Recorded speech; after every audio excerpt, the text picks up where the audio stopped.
तत्पश्चात कुरुवंश के वयोवृद्ध परम यशस्वी महायोद्धा भीष्म पितामह ने सिंह गर्जना जैसी ध्वनि करने वाले अपने शंख को उच्च स्वर से बजाया, जिसे सुनकर दुर्योधन हर्षित हुआ। भीष्म पितामह अपने भतीजे दुर्योधन के भीतर के भय को समझ गए थे और उसके प्रति अपने स्वाभाविक करुणा भाव के कारण उन्होंने दुर्योधन को प्रसन्न करने के लिए उच्च स्वर में शंखनाद किया। यद्यपि वे जानते थे कि दूसरे पक्ष पांडवों की सेना में स्वयं पुरुषोत्तम भगवान श्री कृष्ण के उपस्थित होने पर दुर्योधन किसी भी स्थिति में विजय प्राप्त नहीं कर सकता। फिर भी भीष्म अपने भतीजे को यह बताना चाहते थे कि वे युद्ध करने के अपने दायित्व को भली भांति उसका पालन कर रहे हैं और करेंगे, और इसी संबंध में किसी भी प्रकार की शिथिलता नहीं दिखाएंगे।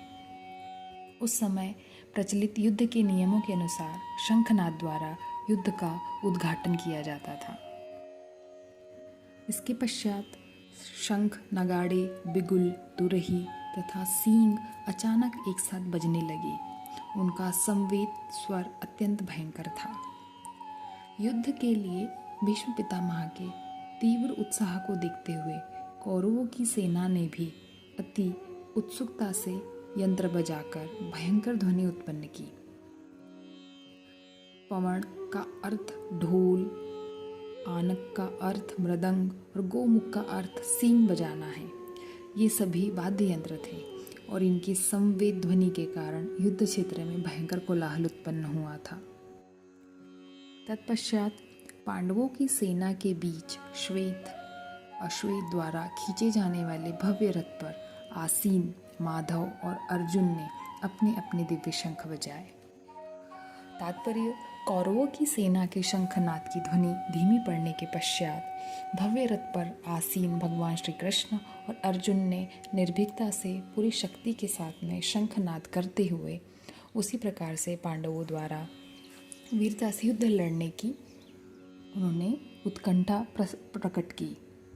संजय ने माधव शब्द का प्रयोग किया श्री कृष्ण के लिए। माँ का अर्थ होता है भाग्य की देवता और वध का अर्थ होता है पति से।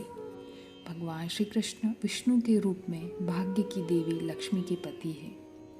यह श्लोक दर्शाता है कि भाग्य की देवी की अनुकंपा पांडवों पर थी और वे शीघ्र युद्ध में विजय प्राप्त कर अपना छीना गया साम्राज्य प्राप्त कर लेंगे। पांडवों से तात्पर्य पांडु के पुत्रों से है। 5 भाइयों में किसी भी भाई को पांडव कहकर संबोधित किया गया है। यहाँ पर पांडव शब्द अर्जुन के लिए उपयुक्त हुआ है। जिस भव्य रथ पर वह आसीन था वह उसे अग्नि देवता ने उपहार स्वरूप भेंट किया था। तत्पश्चात भगवान श्री कृष्ण ने भी अपना शंख बजाया। अर्जुन ने देवदत्त शंख तथा अतिभोजी एवं अति दुष्कर कार्य करने वाले भीम ने पौंड्रू नामक शंख बजाया। इस श्लोक में श्री कृष्ण के लिए ऋषिकेश शब्द का प्रयोग किया गया है, जिसका अर्थ मन और इंद्रियों का स्वामी है। श्री कृष्ण स्वयं अपनी और समस्त प्राणियों के मन में और इंद्रियों के परम स्वामी हैं।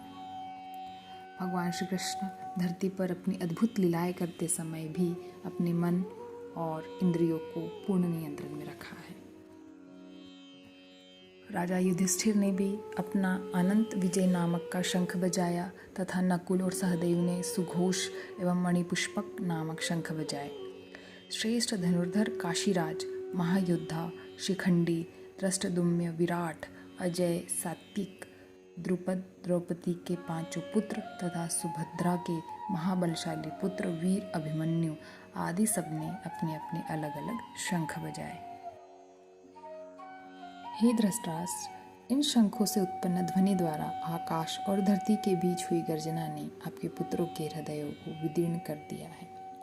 अपने पुत्रों के हृदयों को विदीर्ण कर दिया है। पांडवों सेना द्वारा बजाए गए विविध प्रकार के शंखों से उत्पन्न भयंकर ध्वनि से कौरव सेना के सैनिकों के हृदय विदीर्ण हो गए, जबकि कौरवों की सेना ने जब शंखनाद किया था तो पांडवों की सेना पर इसका कोई प्रतिकूल प्रभाव नहीं पड़ा था, क्योंकि पांडवों को भगवान श्री कृष्ण का आश्रय प्राप्त था, इसलिए उन्हें अपनी सुरक्षा का पूरा भरोसा था।